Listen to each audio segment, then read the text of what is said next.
Limits का last topic 1 to the power infinity type problems.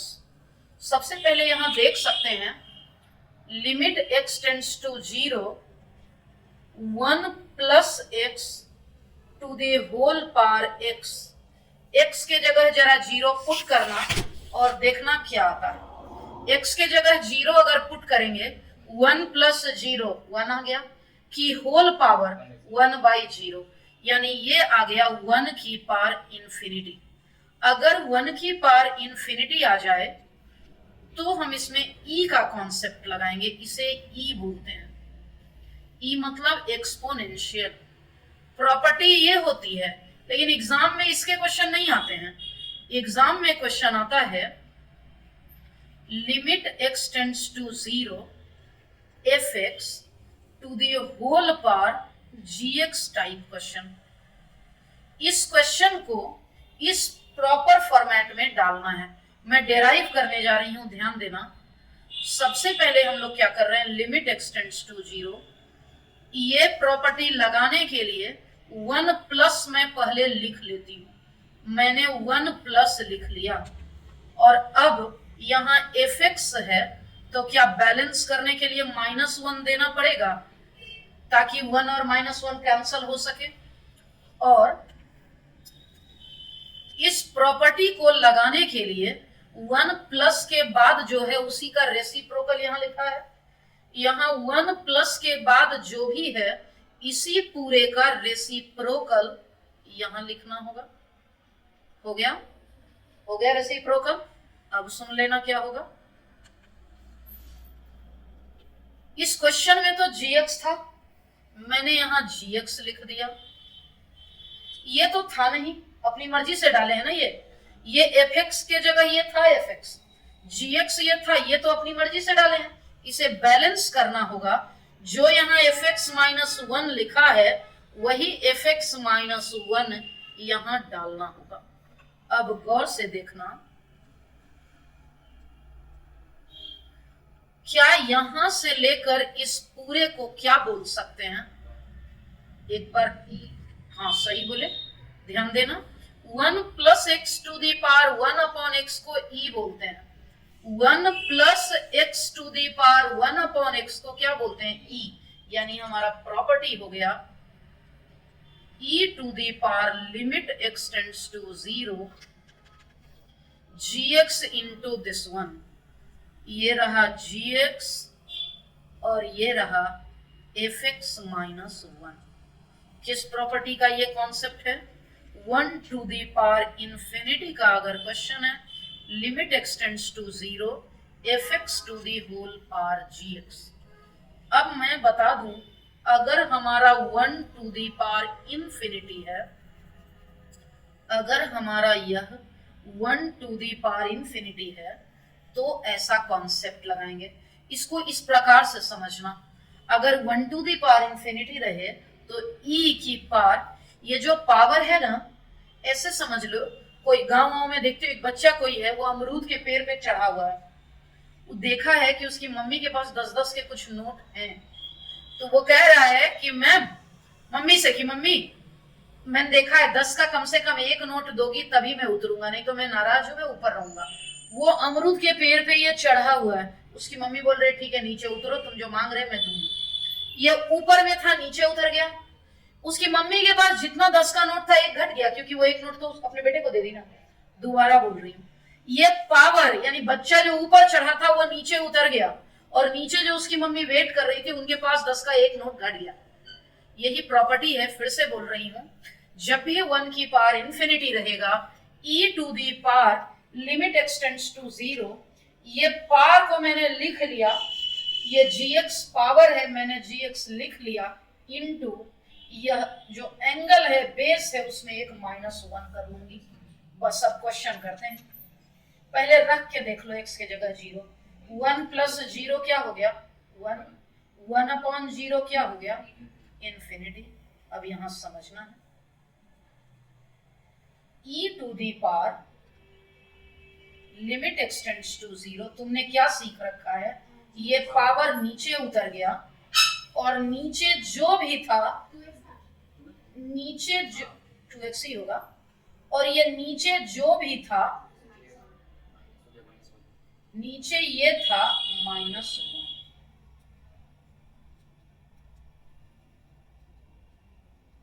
One and one cancelled out, e to the power limit extends to 0, 3x whole divided by 2x. X and x cancelled out, and perfect answer will be e to the power. Clear हो गया? Similarly next question है same to same. पहले x के जगह 0 रख के देख लो। 1 minus 0 क्या हो गया? 1 डिवाइडेड बाई 0। तुम पढ़ रखे हो e to the power x tends to 0, ये पावर आगे आ गया, और यहाँ जो बेस है उसमें 1 माइनस हो गया, -1 एंड +1 चला गया। e की पावर लिमिट एक्सटेंड्स टू 0, ये है -2x whole divided by x। क्या फाइनल आंसर आ गया? x के जगह 0 रख के देख लेते हैं, x के जगह 0 रख के देख लेते हैं। 1 + 0 1, 1 - 0 1, 4/0। ये 1 की पावर इंफिनिटी टाइप है, इसमें हम लोग पढ़ चुके हैं। Limit x tends to 0। पहले इस पावर को कॉपी कर लेती हूँ, और यह जो एंगल नजर आ रहा है 1 + x/1 - 2x, इस एंगल में 1 को माइनस कर लेंगे। ये e to the power limit x tends to 0, 4/x, 1 - 2x, 1 + x -1 + 2x। अगर हम लोग यहाँ देखें, 1 कैंसल्ड आउट 1, और हमारा आ गया e to the power limit x tends to 0, 4/x, x + 2x 3x divided by 1 - 2x। यहाँ हमारा x तो कैंसल्ड आउट नजर आ रहा है नजर। और अब हम लोग करेंगे e to the whole power, ये 4 3 12, और x के जगह 0, और हमारा फाइनल आंसर आ गया e to the power. Clear हो गया? थोड़ा सा और आगे बढ़ते हैं। हाँ, उसमें पढ़ा हुआ था, बिल्कुल भेजिए। एक बार x के जगह 0 रखते हैं। tan π/4 - 0 1 हो गया, 1/0 इंफिनिटी हो गया। यानी ये पैटर्न आ गया 1 की पावर इंफिनिटी। इसको शुरुआत करने से पहले थोड़ा सिंप्लीफाई कर लूं। tan a - b क्या हो जाएगा? tan a - b होगा tan a - tan b whole divided by 1 + tan a into tan b। मैं इसे 1/x रख लूं, थोड़ा और सिंप्लीफाई कर लूं। tan π/4 1 होता है 45, ये ऐसा, और यहाँ भी ऐसा। ये हो गया हमारा पूरा का पूरा 1/x। क्लियर हो गया? अब x के जगह 0 रख के देखना है। 1 - 0 डिवाइडेड बाई 1 + 0, ये आ गया 1 की पावर इंफिनिटी। और इस 1 की पावर इंफिनिटी के लिए हम लोगों ने पढ़ रखा है e to the power limit x tends to 0, 1/x, 1 - tan x divided by 1 + tan x, और ये हो गया -1। क्लियर हो गया? और अब हम लोग करेंगे सिंप्लीफाई। मैं एलसीएम लेने जा रही हूँ। e to the power limit x tends to 0, मैं एलसीएम लेने जा रही हूँ 1 + tan x। ये पूरा का पूरा हो चुका हमारा 1 - tan x, और -1 + tan x। क्या क्या कैंसल कर रहे हैं? ये 1 and 1 cancelled out, e to the power limit x tends to 0 1 upon x minus tan x minus 2 tan x whole divided by 1 plus tan x. मैं थोड़ा सा और अरेंज कर रही हूँ. Limit x tends to 0. ये रहा tan x divided by x minus 2 upon 1 plus tan x. x के जगह 0. क्या ये पूरा का पूरा 1 आ गया और हमारा answer minus 2 upon 1. That means final answer e to the whole power minus 2. ये जेई का क्वेश्चन है और बहुत बेहतरीन क्वेश्चन है. इसका पहला ऑप्शन 4/3 कर लेना है और यहाँ 0 कर लेना है. ऐसा करेक्शन है. जरा x के जगह 0 रख के देखना है क्या आएगा.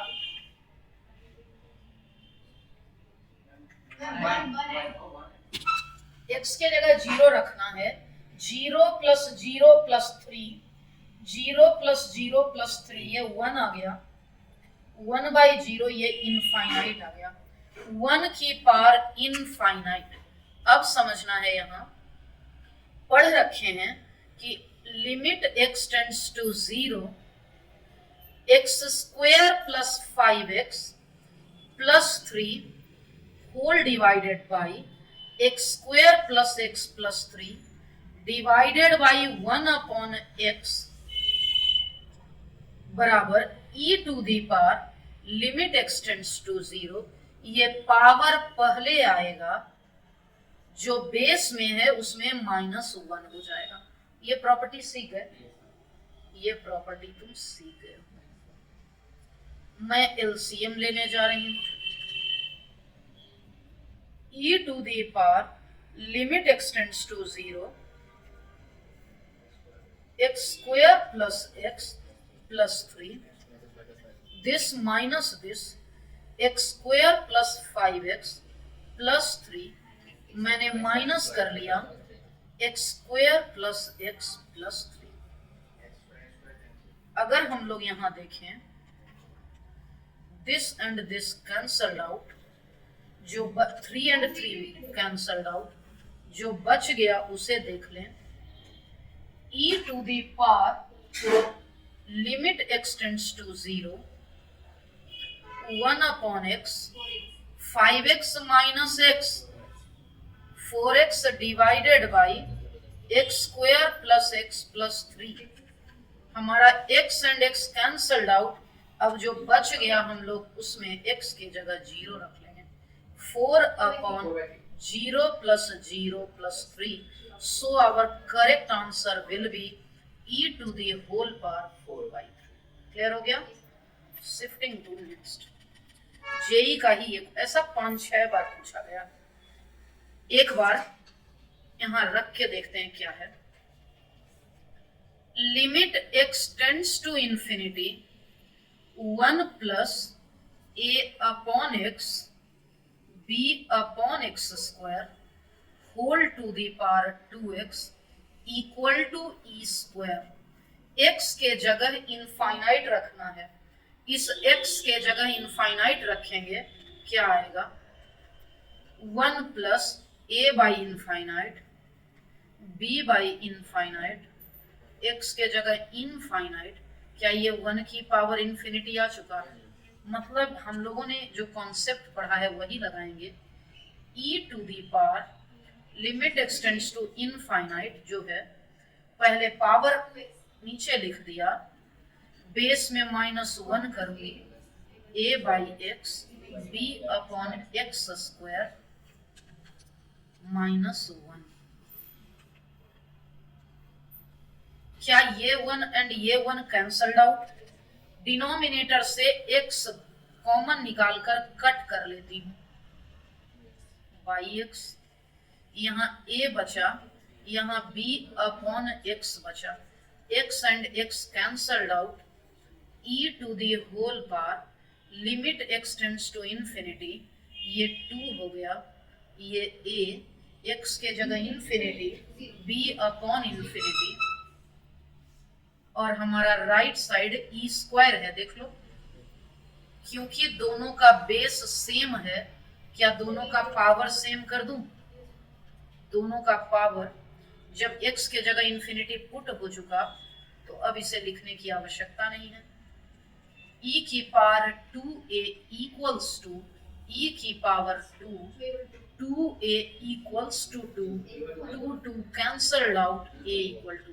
हमारे इस क्वेश्चन में a एंड b दोनों पूछा था, लेकिन b के बारे में कोई कंक्लूजन नहीं निकला, इसलिए हम लिख सकते हैं b may be any value, that means b belongs to real number।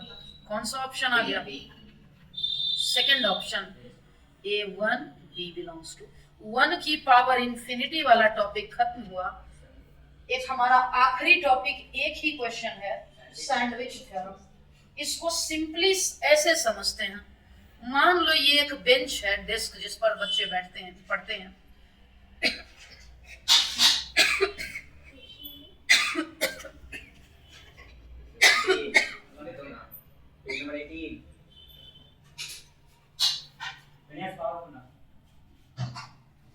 नीचे से पावर बटन बंद करना।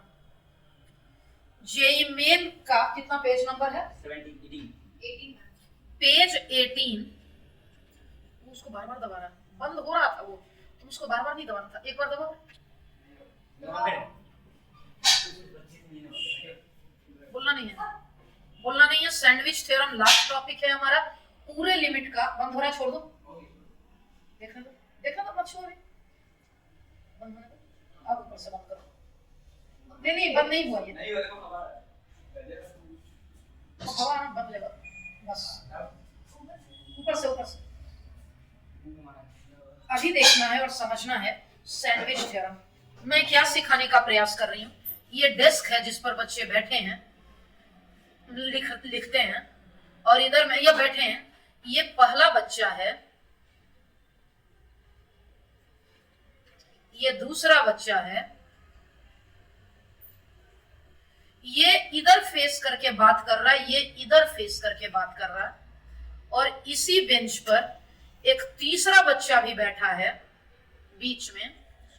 अगर मैं इन दोनों को डांट रही हूं कि तुम बातें क्यों कर रहे हो, तो मैं तीनों को बोल रही हूं get out from the class.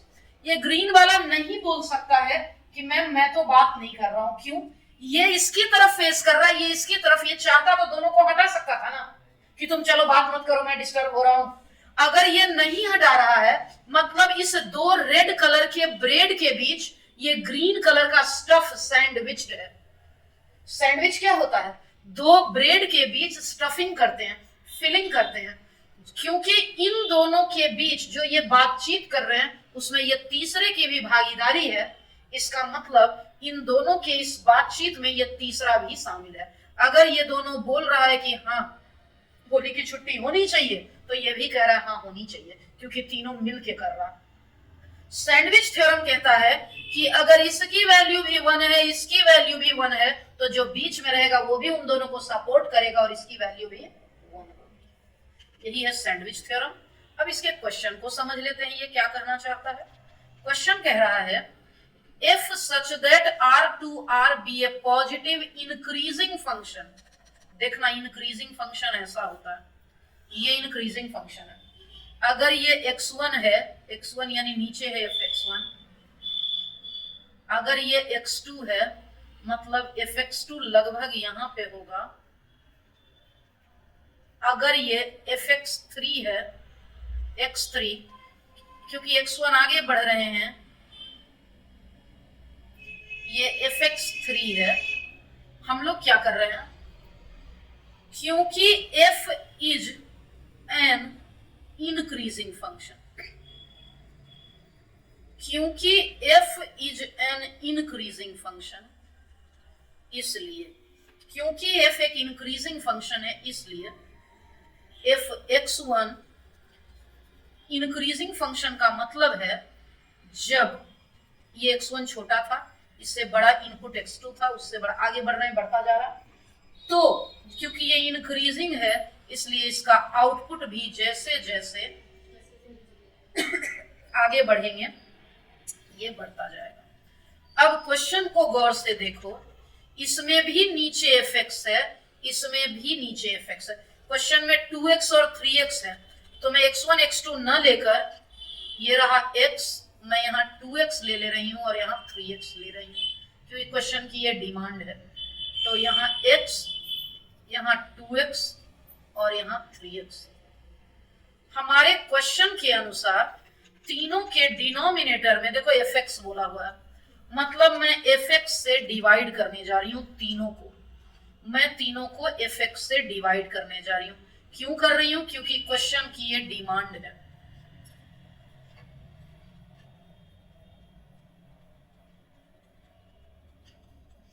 f3x upon fx, fx upon fx 1 होता है।